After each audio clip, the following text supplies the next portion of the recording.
بسم اللہ الرحمن الرحیم والصلاة والسلام علی رسولہ الکریم وعلی آلہ وصحبہ اجمعین۔ پہلے تو میں اپنے تمام محترم بھائیوں دوستوں کا شکر گزار ہوں کہ آپ میرے غم میں شریک ہوئے ہیں۔ میری زندگی میں کسی گاؤں میں اتنا بڑا جنازہ یہ پہلا جنازہ ہے۔ آپ سب کا بہت بہت شکریہ۔ اللہ آپ کی دعاؤں کی طفیل میرے بیٹے کی بخشش فرمائے، اس کے درجات بلند فرمائے، اس کی کمیوں کو دور فرمائے۔ ہمارے نبی پاک صلی اللہ علیہ وسلم کا ارشاد مبارک ہے، جب تم پر غم آئیں تو میرے غم یاد کرنا تو تمہیں تسلی ہو جائے گی۔ تو جوان بیٹے کی موت دیکھنا یہ وہی جانتا ہے جس پہ گزری ہو، وہی جانتا ہے جس پہ گزری ہو۔ میرے مقدر میں تھا، میں نے ہمیشہ دعا مانگی، یا اللہ مجھے اولاد کا صدمہ نہ دکھانا، یہ ہمیں اٹھا کے لے جائیں، ہم انہیں نہ اٹھائیں۔ لیکن اللہ کی تقدیر وہ غالب ہے اور ہمیں اس پر راضی ہونے کا حکم ہے۔ میرے نبی کی دعا ہے، اللہم انی اسألک الرضا بعد القضاء، یا اللہ تو اپنی تقدیر پر مجھے راضی کر دے۔ تو بالکل ہم راضی ہیں، میرے سارے خاندان والے راضی ہیں، لیکن جو ایک زخم لگا ہے وہ بہت گہرا ہے، وہ اتنی جلدی بھرے گا نہیں۔ یہ میرا بیٹا سب سے قابل اور لائق بیٹا، تینوں بیٹوں سب سے لائق بیٹا، وہ سب سے نیک بیٹا تھا، اور اس نے غریبوں کے ساتھ کیا سلوک کرنا ہے اس نے ہمیں سکھایا۔ غریبوں کے اس نے دل خرید لیے تھے، ان کے ساتھ بیٹھ کے کھانا کھاتا تھا، ان کو اپنی قیمتی گاڑی میں بٹھاتا تھا۔ جو لوگ اپنی گاڑی کے قریب کسی کو نہ گزرنے دے، وہ ان کو انہی گندے کپڑوں کے ساتھ، جہاں ایک پاگل رہتا ہے وہ میلے کچیلے گندے کپڑے پیشاب بیچ میں کیا ہوا اس کو اٹھا کے اور اپنی گاڑی میں بٹھاتا تھا۔ وہ ساری سیٹ خراب ہو جاتی تھی، لیکن وہ اس کو اپنی فیکٹری میں لے جاتا، پھر نائی کو بلا کر اس کے بال کٹواتا، اس کو نہلاتا، اس کے کپڑے بدلواتا۔ اس پورے گاؤں میں وہ پاگل صرف ایک شکل کو جانتا ہے اور ایک نام کو جانتا ہے۔ وہ نام تو پکار نہیں سکتا تھا، کہتا میاں میاں میاں، یہ صرف ایک اس عاصم جمیل کو وہ جانتا ہے، جو آج ہم سے رخصت ہو گیا، اور یہاں ہم بے بس ہیں اور اللہ کی تقدیر پر ہم راضی ہیں۔ اور سعید من وعظ بغیرہ، موت سے اپنی موت کو یاد کرنا چاہیے کہ ایک دن میرے اوپر بھی یہ آئے گا اور میرا بھی سانس نکلے گا اور زندگی کا دھاگا ٹوٹے گا۔ یہ اس بچے نے وہ کام کیا علاقے میں جس کو میں اپنی تعریف نہ ہو جائے، یہ اللہ کی امانت تھی، اللہ نے اس کو اپنے پاس بلایا۔ لیکن بہت کم والدین کو ایسی اولاد ملتی ہے، بہت کم والدین کو ایسی اولاد ملتی، اور اسی جوانی میں اللہ نے بلا لیا۔ میں راضی ہوں، میرا سارا خاندان بھی راضی ہے، لیکن یہ رونا تو میرے بس میں نہیں۔ حضرت ابراہیم رضی اللہ عنہ میرے نبی کے صاحبزادے، جو حضرت ماریہ کے پیٹ سے پیدا ہوئے تھے، تو انہوں نے حوالی میں ان کے لیے ایک باغ میں کمرہ بنوایا تھا، اور اس میں دودھ پلانے والی عورت کو اس کے سپرد کیا تھا، اور آپ مدینہ سے نکلتے اور جا کر حضرت ابراہیم کے ساتھ کھیلتے، پیار کرتے، محبت کرتے، اور پھر واپس آ جاتے۔ ایک دن 18 ماہ کے ہو گئے، 18 ماہ کا بچہ بھاگنے دوڑنے لگتا ہے، بابا بابا کہنے لگتا ہے، ماما ماما کہنے لگتا ہے۔ تو آ کر خبر دی ایک صحابی نے، یا رسول اللہ ابراہیم نزع کی حالت میں۔ تو میرے نبی مجلس میں تھے، صحابہ تھے، آپ کو سب کچھ بھول گیا، اور آپ اتنی تیزی سے نکلے کہ آپ کی چادر نیچے گر رہی تھی، اور صحابہ پیچھے آپ کے بھاگ رہے تھے، تو اس چال کو وہ پکڑ نہیں پا رہے تھے۔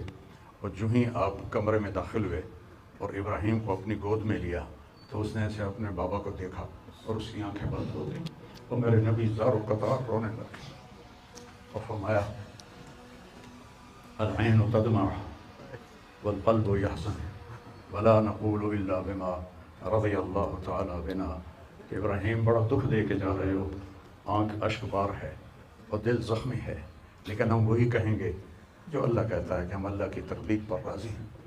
جب ان کی تدفین کا وقت آیا تو آپ ان کی قبر میں اتر نہیں سکے غم کی وجہ سے، اتنا صدمہ تھا، آپ قبر کے کنارے بیٹھے ہوئے تھے اور کہنے لگے ابراہیم کو اتارو، ابھی میں نے بھی کہنا ہے آسم کو اتارو،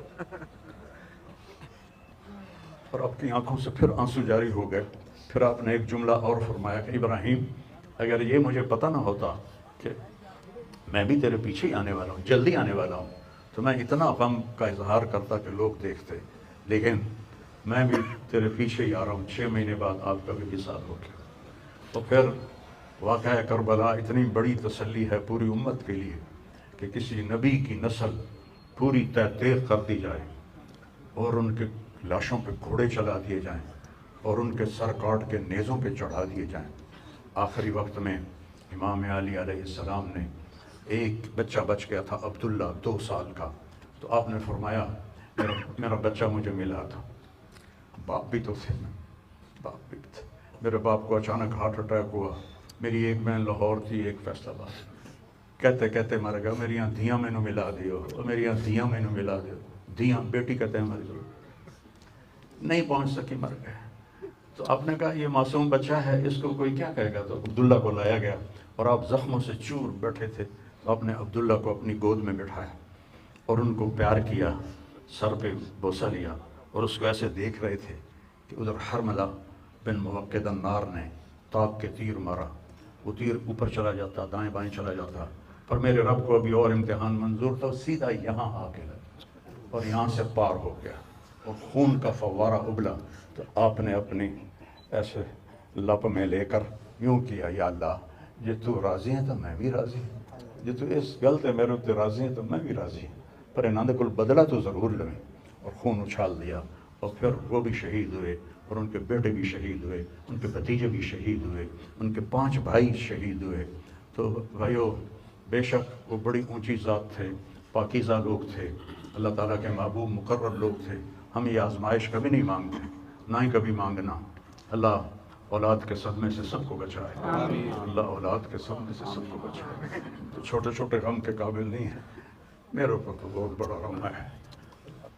میں اللہ کا شکر گزار ہوں، اور یہ سارا مجمع دیکھ کے مجھے حوصلہ ہو گیا ہے کہ میرا بیٹا واقعی بہت نیک تھا، جس کے لیے اتنا مجمع اس کے لیے دعا کرنے آیا ہے۔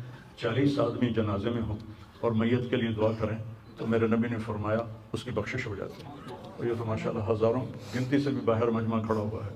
میں آپ سب کا شکر گزار ہوں، اور میرے بھائی اس دن کی تیاری کر کے مرنا چاہیے۔ اگر اللہ راضی ہے تو اللہ کی قسم موت سے خوبصورت کوئی پیغام نہیں، موت سے خوبصورت کوئی پیغام نہیں، اور اگر اللہ ناراض ہے تو موت سے خوفناک کوئی پیغام نہیں ہے۔ اور یہ میرا بچہ یہ اللہ کی محبت میں ایسے تڑپتا تھا جیسے کسی کو کوئی زخم ہو جائے اور وہ تڑپتا ہے۔ اور ہم اللہ کو جانتے ہیں، مانتے ہیں، ہمارے احساس میں اللہ کا تعلق شامل نہیں، ہم عقلی طور پر مانتے ہیں۔ میری 52 سال زندگی اللہ کے راستے میں نیک لوگ، اولیاء کرام، علماء کرام کے ساتھ گزری۔ میں باپ ہونے کی وجہ سے نہیں کہہ رہا، میں آپ کو یقین سے کہہ رہا ہوں، جیسی تڑپ اس بچے میں اللہ کی محبت کی تھی میں نے کبھی نہیں دیکھی۔ یہ 2 گھنٹے مجھ سے بات کرتا تھا اور میں ایسے بیٹھ کے سنتا رہتا تھا۔